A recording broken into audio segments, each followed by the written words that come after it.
tetapi juga banyak problemnya gitu. Jadi banyak hal, terutama connectivity ya. Kesannya sih Internet of Things itu membutuhkan connectivity yang bagus ya. Dan sebagian barangkali banyak tempat di muka bumi ini yang connectivity-nya masih belum mencapai seperti itu. Tapi juga Pak Selo tadi, Profesor Selo sudah menekankan juga bahwa connectivity yang rendah pun tidak menutup kemungkinan adanya IoT juga gitu. Nah, dan bukan hanya connectivity ya, ada problemnya juga macam-macam ya, security dan sebagainya ya. Juga hal yang menarik dari IoT ini seperti yang saya tangkap dari presentasi Prof. Selo tadi itu adalah ini ya, apa, banyak yang belum terjadi ya, di masa depan, tetapi kita sudah bisa membayangkan apa yang akan terjadi gitu. Nah, mungkin itu bedanya dengan manusia di awal abad 20, di mana mereka meramalkan apa yang akan terjadi, tetapi banyak yang melesetnya gitu ya. Sedangkan kita di abad 21 itu lebih mampu untuk meramalkan gitu apa yang akan terjadi di masa depan, termasuk tentang IoT ini gitu. Baik, jadi tadi saya mau ngomong apa lupa. Tadi saya mau bilang bahwa connectivity itu tadinya kan kita melihat itu hanya pokoknya saya terhubung dengan internet gitu aja. Iya. Hanya jadi saya punya phone, at least setiap orang punya satu smartphone sekarang, dan smartphone-nya terkonek dengan internet gitu ya. Tetapi apakah itu sudah bisa dikatakan sebagai Internet of Things atau belum? Ya, itu yang kita sama-sama lihat. Jawaban saya secara singkat sih bisa ya, bisa tidak ya, tergantung bagaimana ini kita terkonek kemana. Dan ada satu hal yang mungkin entah itu positif atau negatif, saya masih belum tahu ya, yaitu bahwa di dalam Internet of Things itu ya, tidak sekedar kita punya device itu mengirim data ke suatu tempat yang lain, yang lalu diolah, lalu akan kembali lagi ke kita dalam bentuk informasi yang sudah diolah. Tetapi ada kemungkinan bahwa pusat pengendali itu akan mengendalikan device kita juga gitu. Ya, ya. Tentu saja itu sesuatu yang terjadi dengan seizin kita, tentu saja ya. Tetapi tidak selalu segala hal di dalam kalau urusannya dengan internet itu tidak semuanya bisa kita kendalikan, ya kan? Gitu. Baik, di sini ada sama seperti Pak Selo tadi, saya juga disclaimer bahwa semuanya, kebanyakan slide saya ini ya download dari internet aja ya. Nah, tapi satu hal yang menarik dari Eric Schmidt ini, dia mantan dari chairman-nya Google ya, yaitu bahwa internet itu lama-lama akan menghilang. Apa tuh maksudnya menghilang? Bukan berarti menjadi tidak ada, tapi menjadi tidak kita sadari gitu. Jadi sekarang kalau kita berinternet ria, kita menyadari bahwa kita sedang berinternet ria. Gitu. Tapi karena internet itu terkonek nanti dengan segala hal device yang ada di sekitar kita, dan seperti tadi dikatakan oleh Profesor Selo bahwa semuanya akan terjadi tanpa campur tangan kita gitu. Jadi semua kontrol dan semua pengendalian dan aliran data dan sebagainya itu semua akan berlangsung tanpa kita sadari gitu. Itu yang dimaksud bahwa internet itu menghilang dalam tanda kutip ya. Ya. Itu belum terjadi tapi akan terjadi. Ya. Nah, menarik juga untuk dilihat ya bahwa bagi banyak orang, terutama para bisnismen gitu ya, yang mempunyai visi ke depan, mereka mempunyai ekspektasi yang besar pada Internet of Things gitu. Ya. Walaupun di banyak tempat belum terjadi, tetapi mereka punya ekspektasi yang bahkan lebih besar daripada artificial intelligence, atau bahkan lebih besar dari ekspektasi orang terhadap big data dan macam-macam yang lainnya. Tapi Internet of Things itu dianggap mungkin orang para bisnismen melihat bahwa itu sangat mengenhance bisnis mereka gitu, Internet of Things itu. Karena itu ekspektasinya sangat besar. Nah, sebelum saya lanjut, uh, sedikit poin yang ingin saya sampaikan tentang IoT sebelum nanti kita masuk ke IoE, ya, Internet of Energy, ya. Meskipun ada juga singkatan lain yaitu Internet of Everything. Ya. Tapi yang kita bicara Internet of. Ya, jadi IoT ini bukan cuma sekedar menghubungkan satu device dengan device lain atau suatu device dengan suatu pusat pengendali, ya, tapi juga membuat device-device yang terkonek itu menjadi lebih cerdas itu. Nah, lebih cerdas itu gimana? Nah, misalnya gini sederhana aja, kalau saya punya apa namanya HP gitu ya, lalu HP-nya itu terkonek pada suatu pusat pengelolaan data yang di dalamnya ada artificial intelligence gitu ya.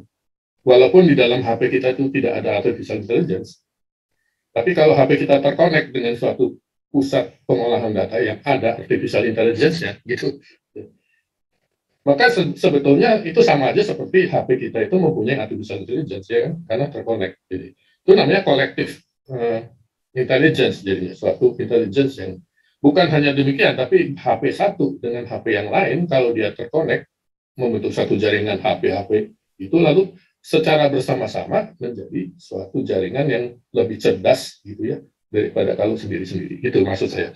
Nah,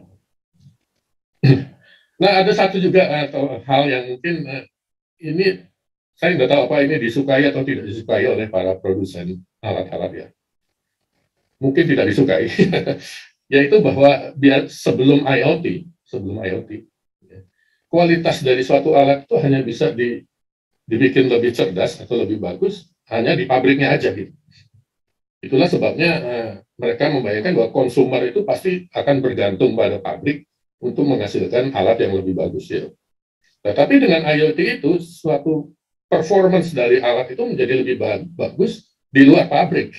Ya, jadi walaupun udah nggak ada urusannya sama pabriknya, alat itu sendiri bisa menjadi lebih bagus performance-nya berkat bantuan dari IoT gitu. Ini mungkin menguntungkan, mungkin tidak secara bisnis, tapi itu suatu perkembangan yang sangat menarik gitu. Nah, baik, kita masuk ke Internet of Energy, ya. Apa tujuan dari jadi Internet of Energy itu apa? Ya, yaitu implementasi IoT pada energy system, ya. Nah, tujuannya apa? Tujuannya itu banyak sekali. Ya. Nah, kalau saya hanya menampilkan dua itu tidak berarti tidak ada yang lainnya. Jadi, tapi dua ini yang menurut saya mendesak, yang paling dekat dengan kebutuhan kita sekarang gitu. Nah, yang harus segera itu namanya urgency dari jadi urgency dari IoT kepada IoT itu adalah soal efisiensi energi, ya. Dan pembuangan energi, walaupun secara fisika efisiensi dan energy waste itu ya tergabung di dalam hukum termodinamika kedua, ya. Tapi itu bisa dijadikan dua masalah yang terpisah gitu, ya. Ya. Kemudian ada saat ini definisi dari internet, ya, menurut saya definisi yang sangat sempit gitu, ya. Ya. Yaitu IoT itu bekerja dengan menghubungkan keterhubungan dengan sensor-sensor yang ada pada alat-alat yang menggunakan energi gitu. Ya.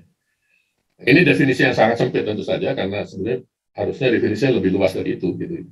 Jadi bukan hanya sensor, tapi alat yang juga mengolah data, ya, cerdas mengolah data, tentu saja dengan bantuan sensor juga, tetapi dia mengolah sendiri datanya, alat itu secara cerdas, lalu menyampaikan hasilnya melalui IoE gitu. Jadi itu definisi yang lebih luas dari IoT. Ya. Tetapi ini adalah definisi minimum yang menurut saya sudah bisa menjelaskan sebagian besar fungsi dari IoT itu. Ya.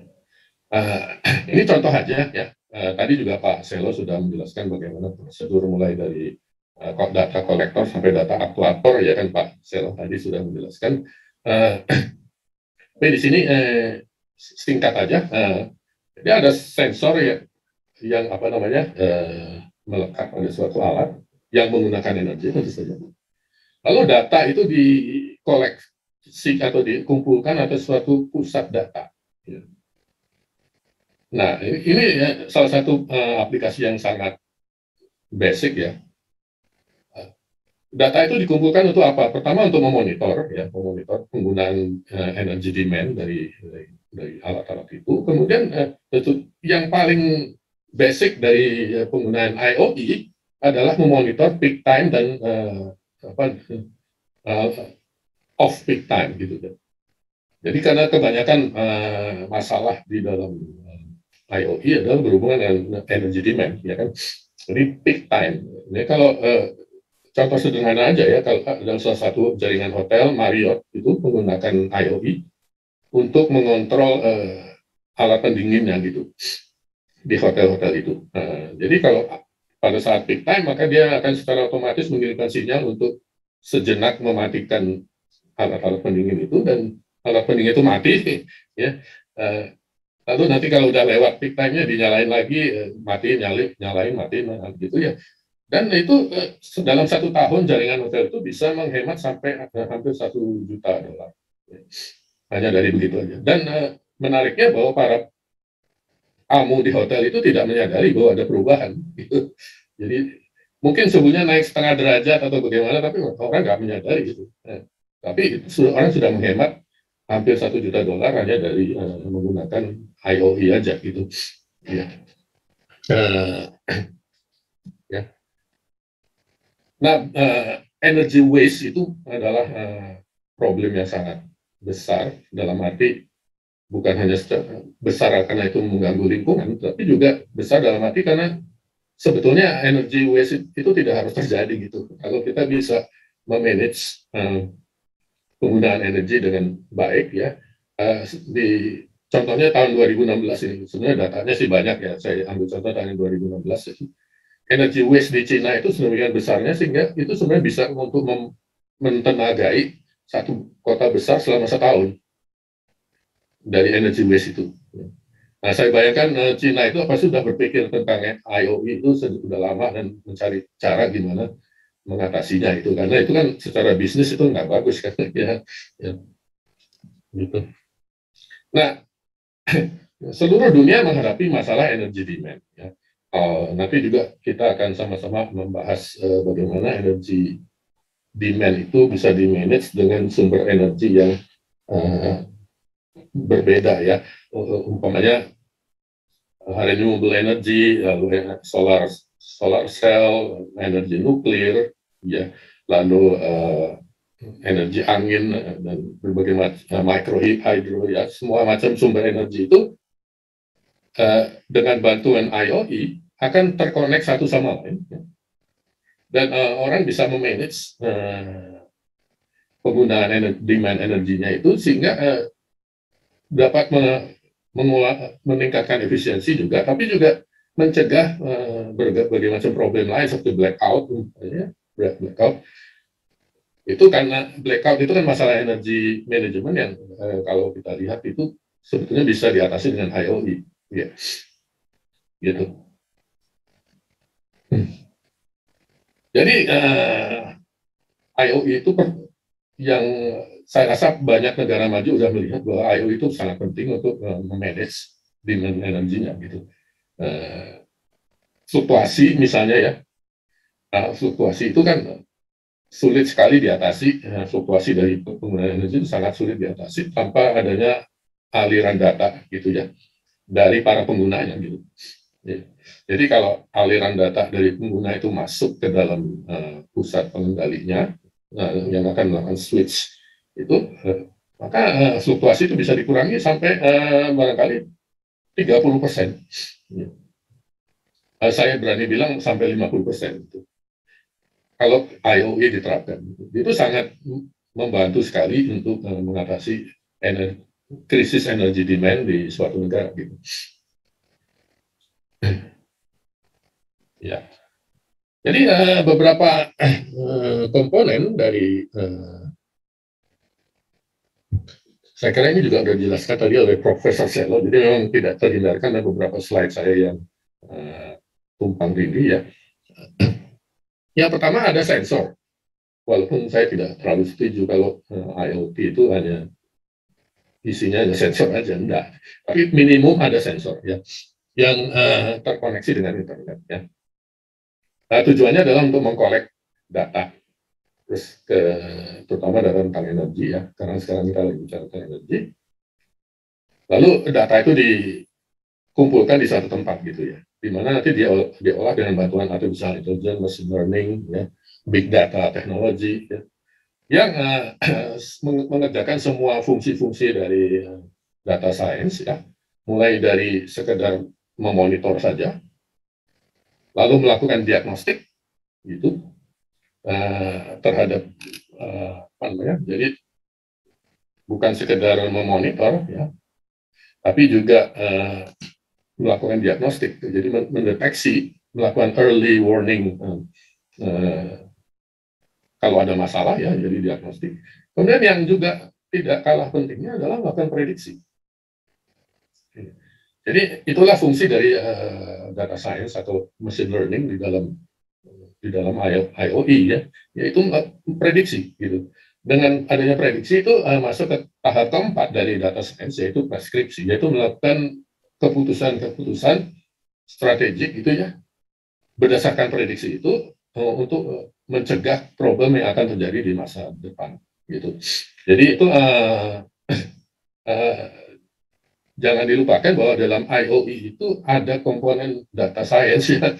Jadi apa namanya, terutama machine learning, artificial intelligence, karena machine learning adalah bagian dari artificial intelligence ya, yang mendeteksi dan memberi peringatan kalau akan terjadi problem gitu.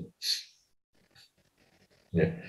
Ini saya satu contoh aja ya, bagaimana Internet of Energy itu dipakai secara konkret, dan ini sudah terjadi ya, ini sudah terjadi, maksudnya sudah mulai digunakan gitu ya, yang namanya self healing grid system ya.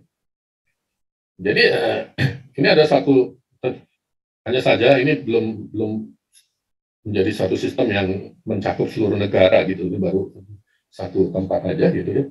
Tapi sistem itu punya kapasitas untuk mendetek dan mengisolate gitu kalau ada problem di dalam satu jaringan, satu grid. Ya. Nah, jadi maka di sini digunakan smart sensor. Jadi bukan cuma sensor aja, tapi sensor yang smart gitu ya. Lalu gunanya apa? Smart sensor itu bukan hanya sekedar mengalirkan data, tapi juga melakukan analisa juga, walaupun dalam skala yang lebih kecil ya. Dan hasilnya disampaikan ke control system yang melakukan switch ya, untuk mengisolasi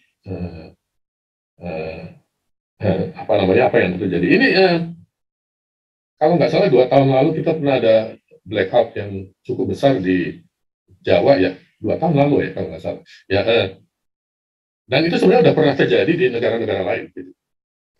Di Amerika, umpamanya terjadi masalah yang persis, yaitu karena ada pohon yang mengenai suatu jaringan, satu kabel gitu, ya, kemudian terjadi masalah, lalu masalahnya merembet dan seluruh Jawa jadi mati lampu, seluruh Jawa Barat mati lampu ya. Nah, ini adalah satu hal yang bisa dicegah gitu oleh IoE ya, Internet of Energy, dengan yang namanya self healing grid ini ya. Fungsinya sih terutama hanya mengisolasi, yang paling penting ya mengisolasi di mana ada masalah itu, dan mencegah supaya tidak merambat ke segala penjuru gitu. Dan rerouting itu misalnya. Nah, di banyak tempat di Amerika terutama blackout itu terjadi pada saat rerouting ya. Karena rerouting itu kan dilakukan secara apa namanya, secara otomatis. Kalau ada satu tempat mati, di reroute ke generator yang sebelahnya. Setelah di reroute, generator sebelahnya tiba-tiba nggak bisa menghandle, lalu mati juga. Di reroute lagi ke generator yang lebih dekat, nggak bisa menghandle, mati juga. Ini merambat kemana-mana, ada seluruh state mati lampu gitu ya. Ya, jadi itulah yang harus bisa dicegah, yang namanya self healing grid ini gitu. Jadi nah, ini satu poin yang barangkali ini ingin saya tekankan gini tentang IoE ya. Jadi bukan pertama-tama mengadjust supply, supaya supaya memenuhi demand. Tapi yang di adjust itu demand-nya gitu. Ya. Jadi instead of supply-nya yang diatur-atur, tapi yang diatur demand-nya itu hanya bisa kalau kita memakai IOE gitu. Ya. Kalau nggak pakai IOE kan semuanya dari pusat ya. Kalau ada oh iya mati di sebelah sini atau di sini reroute ke sana gitu ya. Gitu. Tapi kalau demand-nya yang di-adjust gitu. Misalnya kalau ada masalah, oh mungkin penggunaan listrik di rumah-rumah diturunkan gitu misalnya, atau pabrik disuruh mematikan sebagian. Gitu. Nah, jadi yang mengejas dirinya sendiri itu adalah penggunanya, bukan suppliernya gitu. Dan itu hanya mungkin kalau kita menggunakan IOE, ya kan? Oke. By the way sampai jam berapa ya? 11. Masih ada waktu ya? Ya. Oke. Nah, ini juga ada satu hal yang menarik dari IoT yang mungkin agak sedikit melenceng dari definisi IoT ya. Ya. Energi blockchain ya. Jadi definisi IoT yang kita tahu ini kan ada sensor atau smart device yang terkonek dengan suatu pusat pengendali ya kan. Nah, kalau blockchain itu kan tidak mempunyai pusat ya kan. Jadi betul device itu terkonek satu dengan yang lain, betul ya. Tetapi tidak melalui pusat gitu.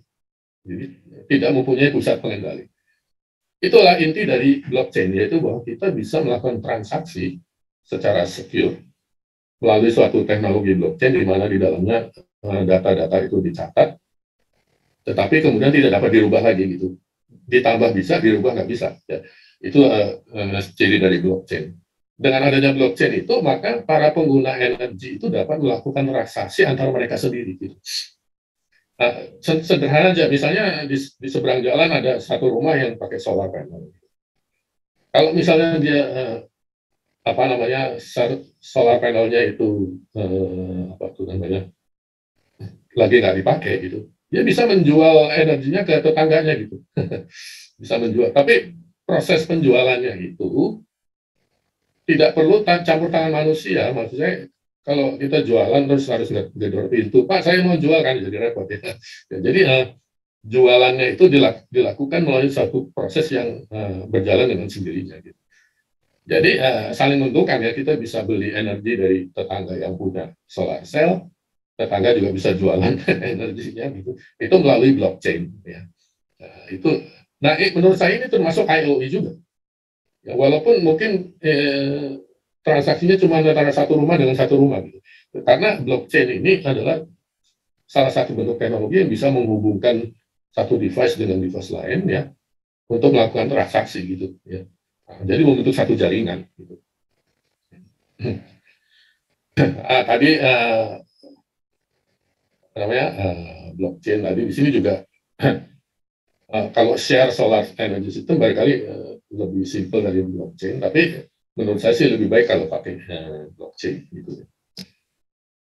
Nah, satu konsep lain yang juga ada hubungannya dengan IoE, itu ada hubungannya, tetapi not necessarily itu bagian dari IoE, yaitu distributed energy resources. Jadi sesuatu konsep mana suatu pembangkit tenaga besar itu diganti oleh jaringan pembangkit tenaga yang lebih kecil.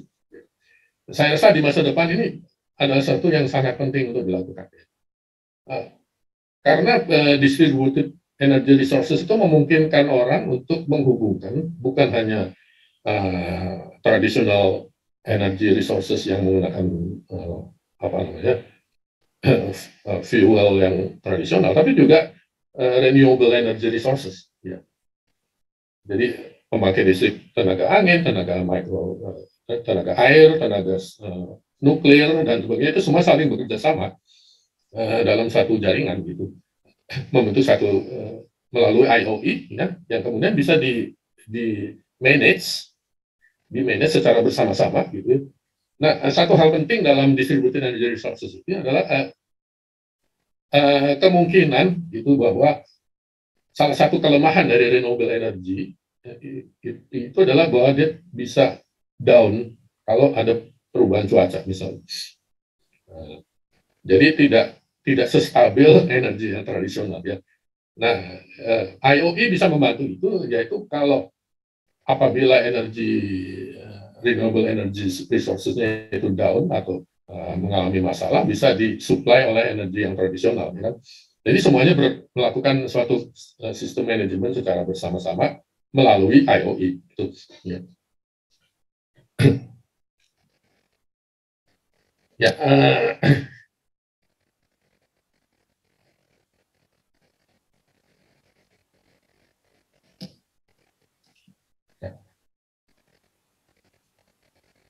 jadi saya sudah menjelaskan tadi, ini contoh aja ya. Dari Jerman itu sudah merencanakan, saya tidak tahu akan terjadi apa enggak, tapi merencanakan bahwa 80% dari electric consumption-nya itu akan menggunakan renewable energy by 2050.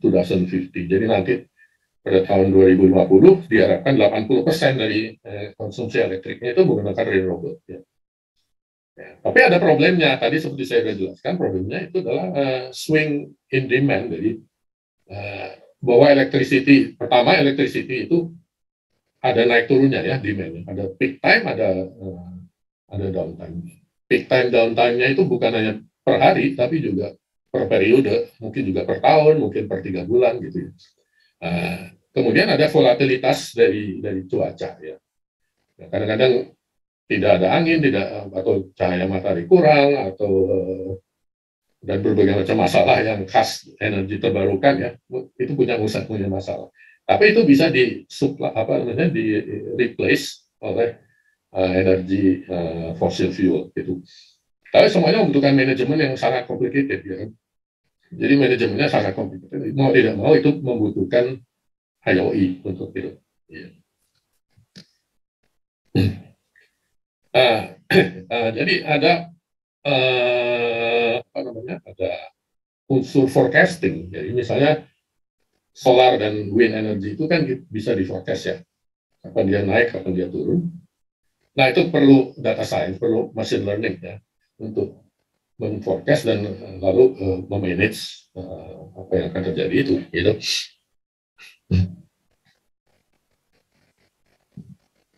Ya, ini contoh, ini saya ambil dari internet aja. Ini satu blackout yang pernah terjadi tahun 2003. Ya. Jadi masalahnya cuman karena ada kabel yang kena pohon gitu aja. Ya, kabel yang kena pohon. Tapi ya, alarmnya fail. Lalu problemnya merembet sampai akhirnya mengenai 50 juta orang problemnya itu. Kerugiannya 6 miliar dolar. Ya. Hanya karena gara-gara satu pohon yang kena kabel. Ya. Nah, ini satu contoh problem yang dapat diatasi dengan bantuan IOE gitu. Ya. Saya nggak tahu apakah di Ohio itu udah pakai IOE sekarang atau belum, ya, saya belum ngecek. Tapi ini contoh problem yang bisa diatasi dengan IOE.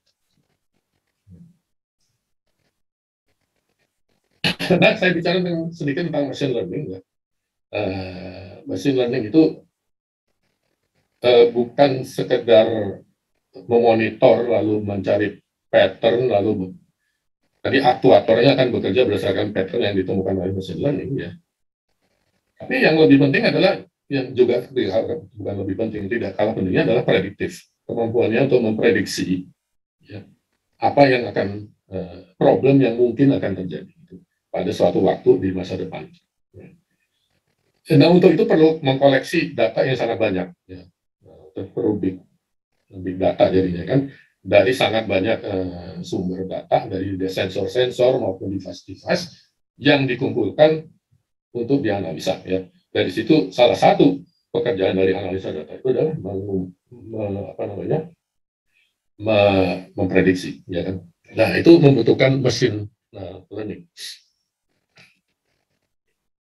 Kemudian machine learning ini saya rasa sih tidak terlalu berhubungan dengan IoT, tetapi bagaimana orang mencari sumber energi yang baru gitu, bukan baru tapi mengeksplorasi gitu ya dengan bantuan machine learning untuk menghindari kesalahan-kesalahan yang sudah dilakukan sebelumnya. Ini juga mungkin secara nggak langsung terhubung juga dengan IoT ya, karena eksplorasi itu kan suatu proses yang datanya juga perlu dimasukkan dalam keseluruhan sistem ya, untuk memberitahu data analis bahwa ada ini kemungkinan yang sesuatu yang baru yang akan ditambahkan gitu. Ya, gitu. Jadi tadi saya sudah bicara bagaimana machine learning itu berpengaruh pada IoT. Ya. Ada istilah smart grids, ya. Berarti ada grids yang tidak smart ya. Ya, grids yang tidak smart itu apa ya? IoE juga, tetapi isinya hanya data. Jadi semua, jangan salah, semua data yang semua grids yang kita punya ini ada aliran datanya, ya. Tetapi tidak bisa dikatakan smart kalau tidak ada AI di dalamnya yang menyebabkan seluruh jaringan itu secara kolektif menjadi lebih cerdas, gitu. Jadi smart grids itu di dalamnya ada smart meters, smart sensor yang tidak sekedar melaporkan saja, tapi juga melakukan analisa secara mandiri, gitu. Ya. Nah, tidak perlu dikatakan lagi bahwa ini semua akan menghasilkan performance yang lebih bagus, mereduksi ongkos, dan terutama yang paling penting yaitu mencegah blackout. Gitu. Ya, nah untuk menutup presentasi saya bicara sedikit tentang kompleks sistem. Apa itu yang dimaksud kompleks sistem? Kompleks sistem itu adalah satu sistem di mana sistem itu ya sebagai jaringan dia dapat menjadi lebih cerdas, gitu, dapat mengelola energi itu secara cerdas, secara bersama-sama dalam satu sistem, tetapi tidak mengandalkan suatu pusat pengendali, gitu. Ya, tidak mengandalkan pusat pengendali. Ya, untuk itu dibutuhkan device yang juga smart, yang terhubung dengan device yang smart yang lain, gitu. Nah, atau cara lain adalah dengan memecah belah pusat pengendalinya menjadi banyak pusat pengendali yang bekerja, yang kemudian saling terhubung satu sama lain. Itu, nah, masa depan, saya berani bilang bahwa itu nanti akan menjadi revolusi industri yang kelima. Ya, itu adalah kompleks sistem, gitu. Kompleks sistem, apa namanya, di mana kalau kompleks revolusi industri keempat itu salah satu cirinya adalah bagaimana artificial intelligence itu berperan ya, di dalamnya. Nah, revolusi industri kelima itu adalah kalau tercipta suatu kompleks sistem yang terdiri dari banyak sekali artificial intelligence yang saling terkoneksi satu dengan yang lain. Ya, barangkali itu dulu dari saya. Terima kasih banyak.